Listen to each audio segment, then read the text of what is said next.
Assalamualaikum warahmatullahi wabarakatuh.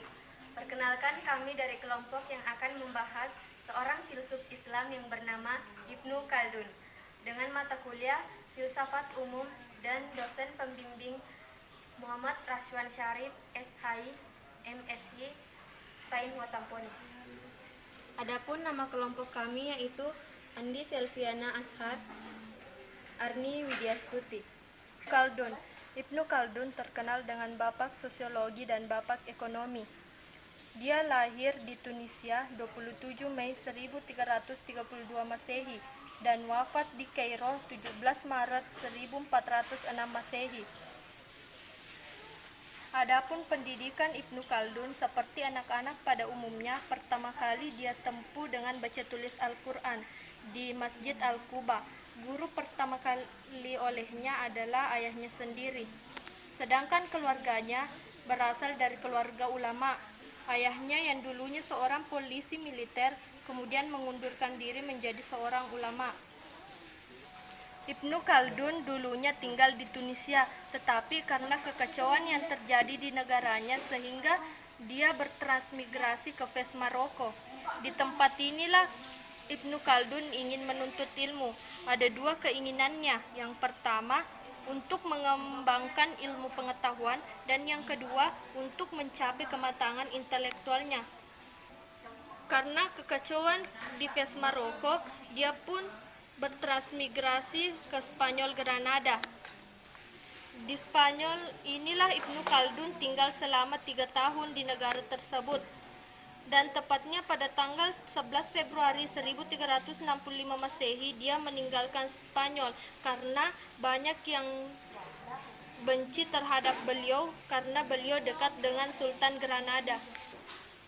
Dia pun selanjutnya bertransmigrasi ke Afrika Utara, tepatnya di Tunisia. Disinilah Ibnu Khaldun mendapat jabatan sebagai hijabah. Hijabah adalah penengah antara masyarakat dengan sultannya. Dan di tempat inilah dia hanya tinggal selama 3 tahun. Selanjutnya dia bertransmigrasi di Mesir. Di tempat inilah dia banyak mendapat jabatan. Adapun jabatan dan ia dapatkan ialah diangkat menjadi dosen di Universitas Al-Azhar Kairo dan guru besar di Sekolah Tinggi Hukum Gamia pada tanggal 19 Maret 1384. Dan diangkat menjadi kepala pengadilan dan menjadi hakim pada tahun 1399. Adapun pencapaian dari Ibnu Khaldun, pernah menjadi seorang penghafal Quran, pernah menjadi kepala politikus, pernah menjadi seorang hijabah, dan pernah menjadi dosen di Universitas Al-Azhar Kairo, pernah menjadi kepala pengadilan, dan sampai ia wafat menjadi hakim. Karena kehebatan dan kecerdasan Ibnu Khaldun pun menghasilkan sebuah karya. Karyanya adalah buku yang berjudul Muqaddimah Khaldun. Di dalam buku inilah Ibnu Khaldun memaparkan ide-idenya tentang masyarakat yang diamatinya pada saat itu, dan di dalam buku tersebut terdiri atas 6 bab. Yang pertama dalam bidang pendidikan. Dalam bidang pendidikan, Ibnu Khaldun berpendapat bahwa Al-Quran adalah ilmu yang pertama kali harus diajarkan kepada anak, karena Al-Quran bagi anak akan jadi pegangan hidupnya. Sedangkan dalam bidang pemerintahan dan negara, Ibnu Khaldun berpendapat bahwa negara tidak dapat ditegakkan tanpa bantuan dan solidaritas dari rakyat. Yang kedua, negara yang kuat adalah negara yang didasarkan pada agama. Dan yang ketiga, pecahnya negara merupakan konsekuensi kelemahan dari negara tersebut. Sedangkan dalam bidang filsafat, Ibnu Khaldun membagi atas 3. Yang pertama, dalam teori tentang metafisika, yaitu sesuatu yang ada di balik fisik. Yang kedua, teori adanya Tuhan, yaitu dilihat dari ciptaannya. Yang ketiga, teori keterbatasan akal. Segala yang diciptakan terbatas, termasuk akal.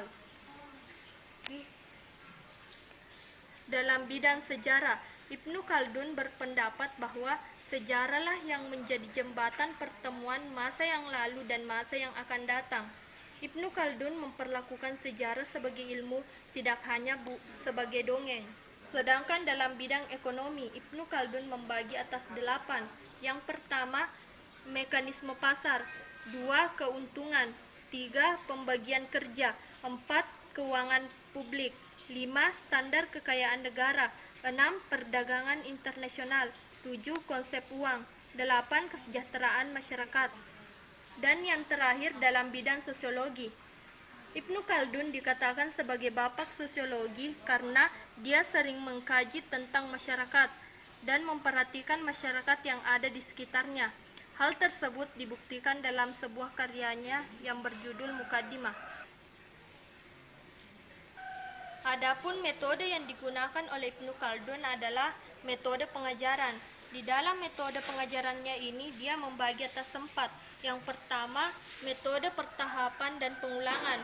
2. Menggunakan sarana tertentu untuk menjabarkan pelajaran. Yang ketiga, harus ada keterkaitan dengan disiplin ilmu. Yang keempat, tidak boleh dengan paksaan. Adapun aliran yang digunakan oleh Ibnu Khaldun ialah realisme yang religius, di mana Ibnu Khaldun mengatakan bahwa segala sesuatunya harus dilihat sesuai dengan kenyataan, dan Ibnu Khaldun tidak pernah terlepas dari namanya sesuatu yang religius. Dari apa yang telah kami cermati, Ibnu Khaldun juga membahas tentang manusia. Dia mengatakan bahwa manusia bisa lebih rendah derajatnya dari hewan, dan manusia bisa pula lebih tinggi derajatnya dari malaikat. Adapun kesimpulan dan kesan kami terhadap Ibnu Khaldun, yaitu Ibnu Khaldun adalah filsuf Islam yang mempunyai banyak pemikiran-pemikiran yang hebat. Dia juga adalah tokoh yang mempunyai kecerdasan dengan melihat beberapa pencapaian dan hasil karyanya. Dia juga sering memasukkan metode pengajarannya di dalam sistem pembelajarannya.